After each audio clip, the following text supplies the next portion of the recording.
ऐसा कभी ये दौर आएगा कि मीडिया सुधरेगा जिस तरह? नहीं, अब नहीं सुधरेगा।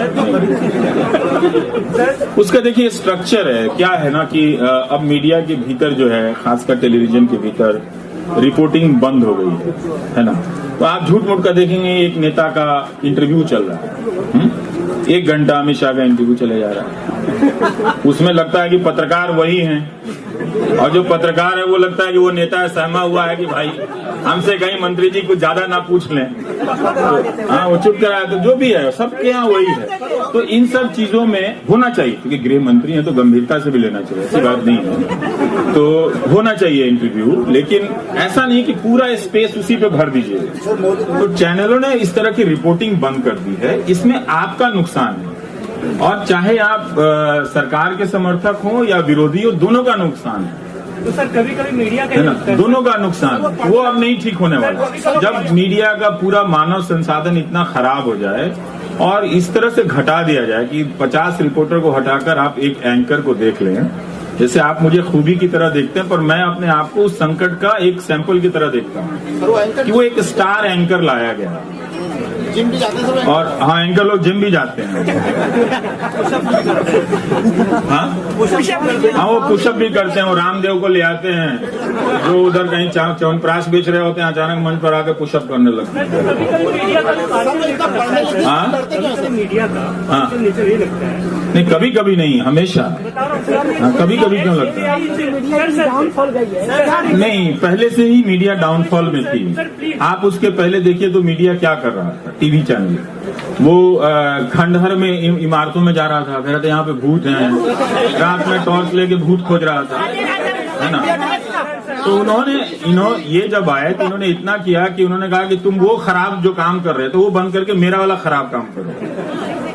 तुम पहले भी तो मीडिया का काम कर नहीं रहे थे ना, तो ये है उस प्रोसेस में खत्म किया है। सीबीआई केस पे मीडिया ने जब सीबीआई हुआ और एक सीबीआई ने अपनी पोजीशन, कौन एक सीजीआई? मतलब हम कंप्यूटर नहीं है भाई, मतलब हम आदमी हैं, मतलब कौन एक सीजीआई?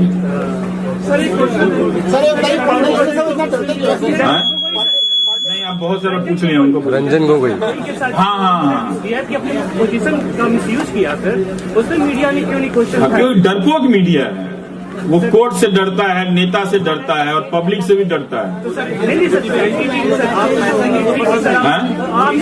मुझसे ये उम्मीद है कि मैं भारत की सभी खबरें अकेले कर दूं, मैं कैसे कर सकता हूँ? ये ठीक नहीं है, ठीक नहीं है। हाँ, मुस्लिम विरोधी है या हिंदू विरोधी भी? कौन? हमारी पार्टी जो है, हाँ, हमारी कहना पड़ेगा मुस्लिम विरोधी है, हिंदू विरोधी भी है वर्तमान सरकार। देखिए मैं एक बात कहता हूँ, है ना, और मेरी लड़ाई सांप्रदायिकता से, पार्टी से नहीं है।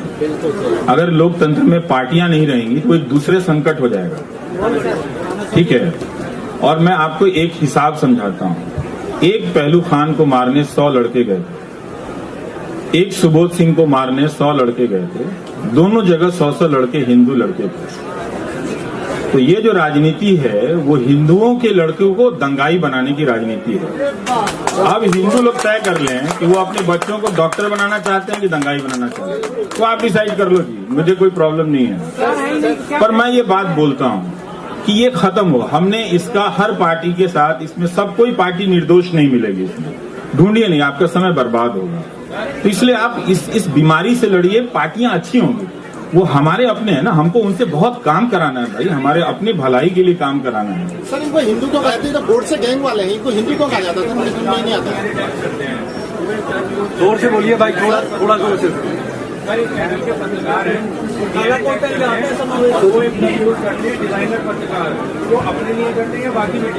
उनको आपने कभी सड़क पर देखा है रिपोर्टिंग करते हुए?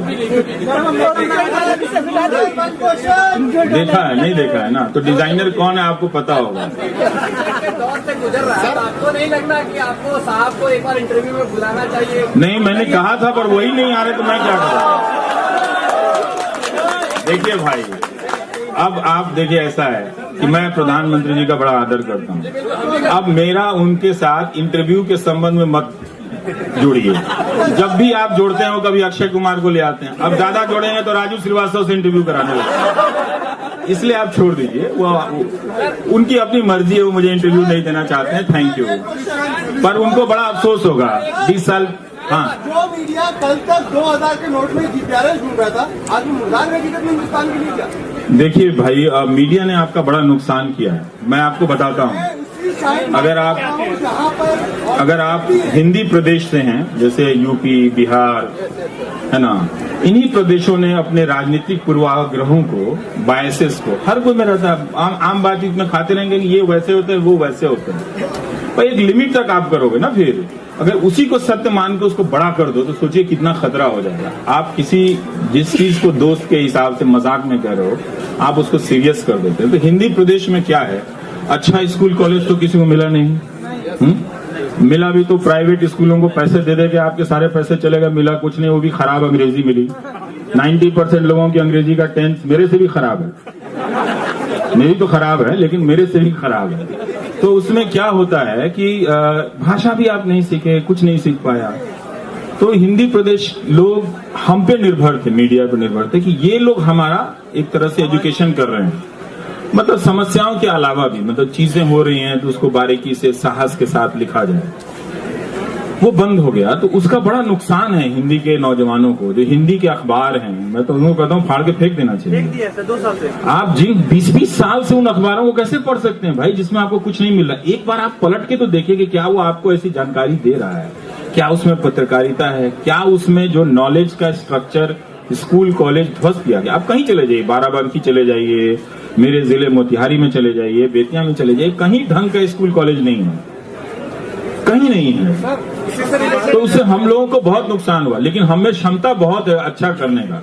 आप देखिए कि कोई दूसरे शहर में जा रहा है तो रिक्शा चला रहा है तो वो चलाया ही जा रहा है बिना थके हुए। और कोई पढ़ रहा है तो मुरेठा बांध के 10 घंटा तक खींच दिया है कमरे में, है ना। कमरे में खिड़की नहीं है, लेकिन एक गिलास पानी लेके बैठ के 10 घंटा। तो इतनी ताकत है। तो इस एनर्जी का इस्तेमाल कहाँ करना चाहिए? इस एनर्जी का इस्तेमाल आपको अच्छी किताबों तक ले जाने में और अच्छे एजुकेशनल इंस्टीट्यूशन तक ले जाने में करना चाहिए था।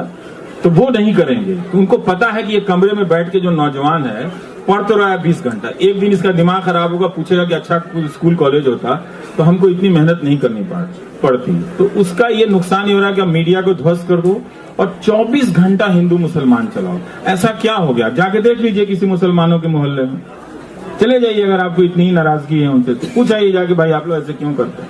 ये रोज रोज टीवी देख के 5 साल से चलेगा? पागल हो जाएंगे आप।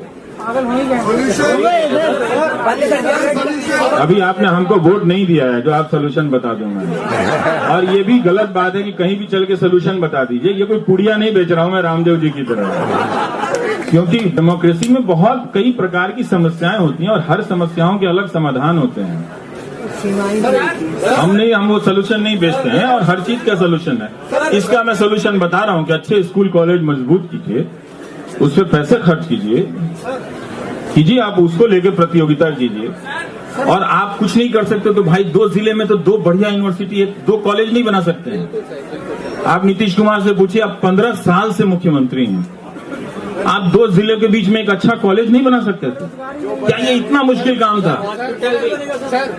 क्यों नहीं काम? अगर आप कह रहे हैं कि सब कॉलेज नहीं बना सकते, मान लीजिए आपके पास पैसा नहीं तो 2 ही बना दो यार। इतना टॉप लेवल का, अगर 2 मुजफ्फरनगर, बेतिया, मुजफ्फरपुर और मोतिहारी के बीच में अगर कोई 2 बढ़िया कॉलेज जिसका रेपुटेशन बहुत शानदार हो तो हम सबको इतना मतलब बिछड़ने की जरूरत नहीं होती घरों से, जमीन से।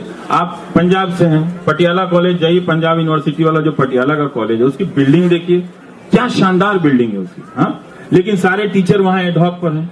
तो हम कह रहे हैं कि पूरे पंजाब के लिए मान लीजिए पैसा नहीं है तो आप एक पटियाला का कॉलेज शानदार नहीं कर सकते जिसकी बिल्डिंग देखने में इतनी खूबसूरत है। पहले के लोगों ने अपनी जमीनें दी, इतनी अच्छी अच्छी इमारतें बना के दी, वो आप कर नहीं रहे। तो कब तक आप दिल्ली मुंबई भागिएगा?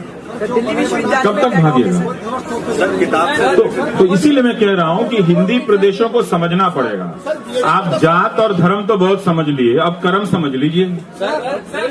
मैं आज स्मॉल टाउन सा फील कर रहा हूं। लड़का कह रहा है लड़की से, आराम से भागदड़ नहीं, मैं सबसे मिल लूंगा। मैं आज स्मॉल टाउन सा फील कर रहा हूं और मैं मेट्रो सी, लड़की कहती है, हाँ, जब भी तुम साउथ एक्स से गुजरती हो मैं करावल नगर सब महसूस करने लगता हूँ। आया मजा? चुप करो, तुम पागल हो। दिल्ली में सब दिल्ली सा फील करते हैं, ऐसा नहीं है। दिल्ली में सब दिल्ली नहीं है। जैसे हर किसी की आंखों में इश्क नहीं होता है, बहुतों की आंखों में खून भी होता है। ऐसा नहीं है, दिल्ली में सब दिल्ली नहीं है। जैसे हर किसी की आंखों में इश्क नहीं होता।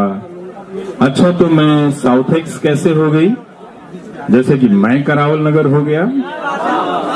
सही कहा तुमने। ये बारापुला फ्लाईओवर ना होता तो साउथ एक्स और सराय काले खां की दूरी कम ना होती।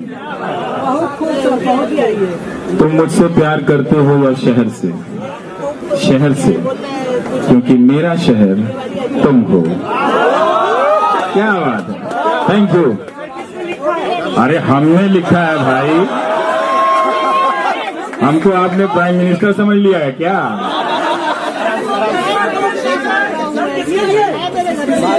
किसके लिए? दुनिया के लिए। मोहब्बत का पैगाम फैला दो दुनिया में।